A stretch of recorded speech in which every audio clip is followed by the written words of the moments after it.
Nah, akhirnya F1 bakal balapan lagi setelah sebulan. Aduh hai, bener-bener sengsara habis kita fans F1 di bulan April ini nggak ada balapan. Udah gitu tiap kali tongkrongan bahas Monik dan prediksi selalu aja diingetin sama kalian kalau belum ada race week sebenarnya. Tapi minggu ini kita balik ke Miami dan mengingat ini adalah hari Rabu. Yap, saatnya bahas Monik kembali dan seperti biasa skuy kita ngopi, ngepop mie, dan bahas Monik GP Miami di Miami.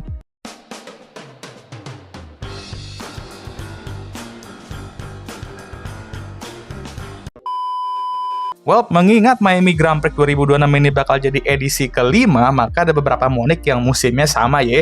Kita mulai dari 2022 dulu nih, pertama kali kita balapan di Miami. Dan bisa dibilang, balapan Miami tahun itu ya oke aja sih, nggak yang gimana-gimana banget, tapi cerita menariknya terjadi di papan tengah.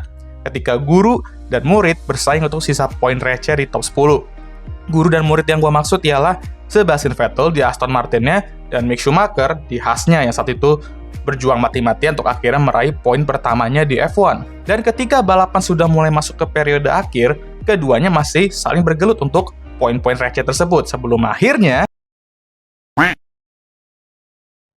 guru dan murid bertabrakan. Dan ini membuat Seb harus DNF dan Mick yang tadinya di top 10 turun ke posisi paling terakhir dan finish di situ. Sangat disayangkan karena keduanya bisa aja selebrasi keras di Hard Rock Stadium itu ya, di mana mereka sama-sama meraih poin, apalagi poin pertama untuk Mick Schumacher nantinya.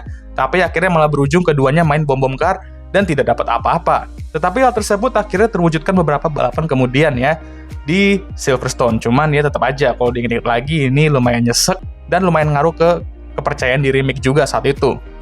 Next, kita ke musim lalu yaitu di 2025. Di mana Miami nge-host sprint race dan pastinya ada sprint qualifying juga pada hari Jumatnya. Saat itu, mayoritas prediksi ya bahwa McLaren atau Max yang bakal kuat dan sepertinya akan kembali mengisi top 3 grid. Tiba-tiba, nggak tahu gimana dan datang dari mana, calon anomali muda asal Italia ini menciptakan lap yang kenceng dan meraih sprint pole. Dan ini aku membicarakan soal Kimi Antonelli yang di usia 18 tahun sudah bisa meraih pole untuk suatu race di F1 dan menjadi yang termuda untuk melakukannya.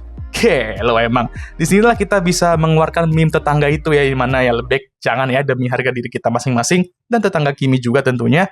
Walaupun sprintnya dia kena dorong keluar track sama Oscar saat start ya, tapi setidaknya ini merupakan salah satu momen ikonik juga di mana buku sejarah di-update. Dan ya, selain momen ini yang ikonik, race suit dan merchandise Mercedes di Miami tahun itu juga ikonik banget. Kalau yang musim ini, ya gitu deh. Next, kita ke tahun yang sama lagi, tapi kali ini di race-nya. Race yang biasa maksudnya ya, di mana Max Verstappen, sang daddy baru di periode itu, ya aneh banget gue ngomongnya ya, karena anak pertamanya sudah lahir ya kan, meraih pole dan sepanjang balapan harus menahan duo McLaren itu. Di start udah berulah dia, gak ngasih Lando ruang untuk menyalipnya, dan itu membuat Kimi dan Oscar melewati Lando untuk posisi kedua dan posisi ketiga. Dan di awal balapan, Max itu bergelut dengan Oscar di McLaren-nya untuk pimpinan balapan, dan kalau lebih jujur, di sini duel mereka benar-benar keras banget tapi fair. Max defense-nya rapi dan Oscar juga gak mau nyerah dan dia tetap kalem untuk mencari peluang. Oke, gue harus salip dia di mana dan tunggu dia justru yang buat kesalahan. Dan itu yang terjadi. Defense Max tuh rapi sampai di balap pada lap 13 di mana Oscar menantang Max di sisi luar dalam late braking menuju turn 1. Dan ketika Max lock up, Oscar melakukan switchback dan mengambil alih pimpinan balapan. Lo mantep sih ini ya, bener-bener mateng banget balapannya Oscar di sini ya. Gak perlu komplain-komplain, langsung sikat sekalinya peluang muncul. Dan Max kemudian harus menahan McLaren yang satunya lagi, yaitu Lando untuk posisi kedua. Sama, dia juga sebenarnya nggak mau ngalah ya, dan nggak mau ngasih dia lewat dengan mudah. Tapi pada lap 17, dia harus menyerahkan posisi kedua itu ke Lando, dan akhirnya Oscar memenangkan balapan untuk ketiga kalinya secara berturut-turut di depan Lando, sementara Max podium pun tidak dapat. Nggak kerasa ini udah setahun ya BTW ya. Oke lo. Next kita ke 2023. Nah disinilah Max memberikan kita semua kepahaman ya. Setelah qualifying yang berantakan, dia harus start dari posisi ke-9. Sementara rekan timnya, sekaligus rival dari titik itu, Checo Perez start dari pole.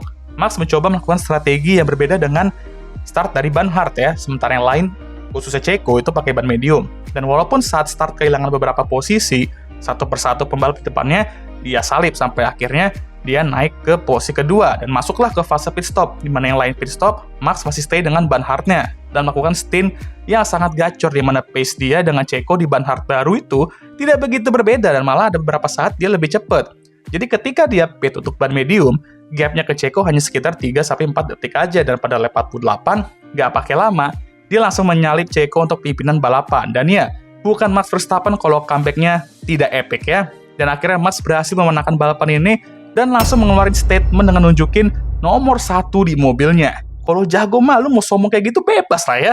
Dan dapat dikatakan race ini juga yang mungkin membuat semangat Checo patah, karena semenjak race ini, dia tidak bisa recover, dan malah dia tidak ada memenangkan balapan lagi sejak itu. Nah, tapi kalau ngomongin Munich Miami Grand Prix, tentu saja kita harus ke 2024, di mana sebuah nickname meme ya, akhirnya resmi dihapus dari lane. Lando Norris saat itu diledekkan Lando No Win karena belum dapat kemenangan, dan dia start dari posisi kelima. Dan gak ada yang mengunggulkan dia untuk menang lah di situ ya, mungkin sedikit doang ngunggulin ya, dan berharap dia bisa menjalankan balapan yang lebih bersih aja lah setelah dia harus DNF karena collision di sprintnya, di mana dia harus DNF. Saat itu, start dia turun ke posisi ke-6. Tapi saat pembalap di depannya pada pit, dia tetap stay di depan. Nah ya kan nih, strategi ini lagi nih. Tapi, dia diberkahi oleh Dewi Fortuna ketika muncul safety car akibat tabrakan tuan rumah Logan Sargent dan K-Mag pada lap 27. Lando yang masih di depan dan belum pit, memanfaatkan momen ini untuk pit dan keluar di posisi ke-1. Dan sinilah kita mikir, akankah ini saatnya Lando No Win menjadi Lando Now Win? Well, dia harus defend dari anomali Belanda itu dulu ya. Saat restart, dan lumayan berat juga. Tapi sering berjalannya waktu, dia terus memperlebar gapnya dengan Max, dan tibalah momen itu di mana Lando Norris akhirnya memenangkan balapan F1 pertamanya dan resmi menjadi Lando Now Win. Akhirnya ya, penantian 5 tahun, dan setelah berbagai macam hal yang membuatnya harus menunggu begitu lama, dia pecah telur juga. Dan ya, ini adalah era di mana fans masih senang banget sama dia, karena setelah kemenangan ini, well, fans yang suka dia itu langsung pada awalnya seneng, jadi nggak benci dia. Udah kayak John Cena di WWE dulu aja ya kan, yang dulunya dicintai, jadi dibenci.